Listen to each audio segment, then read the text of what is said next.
ಇವತ್ತು ವತಿಯಿಂದ ರಾಷ್ಟ್ರೀಯ ಅಧ್ಯಕ್ಷ ಅಂತ ಉದಯ ಭಾನು ಚಿಬ್ರವರ ನೇತೃತ್ವದಲ್ಲಿ ಸಾಕಷ್ಟು ಕಡೆ ಏನು ಕಳೆದ ತಿಂಗಳ ನೀಟ್ ಪತ್ರಿಕೆ ಸೋರಿಕೆ ಆಗಿದೆ. ಅದನ್ನು ಖಂಡಿಸಿ ಇವತ್ತು ರಾಜ್ಯಾದ್ಯಂತ ನಾವೆಲ್ಲರೂ ಪ್ರತಿಭಟನೆಯನ್ನು ಮಾಡ್ತಾಯಿದ್ದೇವೆ. ಸುಮಾರು 22 ಲಕ್ಷ ವಿದ್ಯಾರ್ಥಿಗಳು ಈ ಒಂದು ವೈದ್ಯಕೀಯ ಒಂದು ಪರೀಕ್ಷೆಯನ್ನು, ಒಂದು ಅರ್ಹತೆ ಪರೀಕ್ಷೆಯನ್ನು ಅವರು ಭಾಗವಹಿಸಿದರು.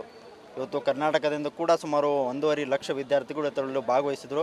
ಆದರೆ ಪ್ರತಿ ಬಾರಿಗೆ ಇವತ್ತು ನೀಟ್ ಪರೀಕ್ಷೆ ಬರಲಿಕ್ಕೆ ಹೋದಾಗ ಪ್ರತಿ ಬಾರಿಗೆ ಈ ಸೋರಿಕೆ ಇವತ್ತು ಆಗ್ತಾಯಿದೆ.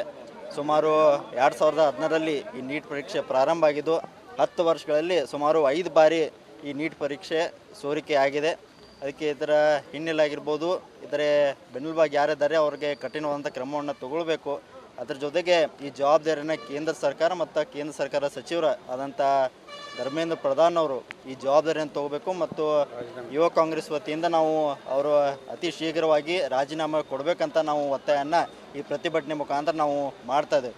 ಯಾಕಂದರೆ ಇವತ್ತು ಲಕ್ಷಾಂತರ ವಿದ್ಯಾರ್ಥಿಗಳು ಯಾರು ನಾನು ಒಂದು ಡಾಕ್ಟರ್ ಆಗಬೇಕಂತ ಒಂದು ಕನಸನ್ನು ಇಟ್ಕೊಂಡಿರ್ತಾರೆ, ಅವರಿಗೆ ಈ ಒಂದು ದೊಡ್ಡ ಅನ್ಯಾಯ ಆಗಿದೆ ಅಂತ ಈ ಸಂದರ್ಭದಲ್ಲಿ ಹೇಳ್ಬೋದು.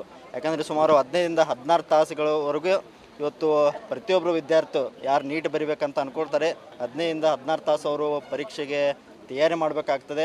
ಆದರೆ ಕೊನೆಗೆ ಅವರ ಎಲ್ಲ ಆಸೆ ಈಡೇರೋದಿಲ್ಲ. ಅದಕ್ಕೆ ಆ ಒಂದು ನಿಟ್ಟಿನಲ್ಲಿ ಇವತ್ತು ವಿದ್ಯಾರ್ಥಿಗಳಿಗೆ ಒಂದು ಅವರ ಬೇಡಿಕೆಯನ್ನು ಈಡೇರಿಸುವಂಥ ಕೆಲಸ ಇವತ್ತು ಕೇಂದ್ರ ಸರ್ಕಾರದವರು ಮಾಡಬೇಕು.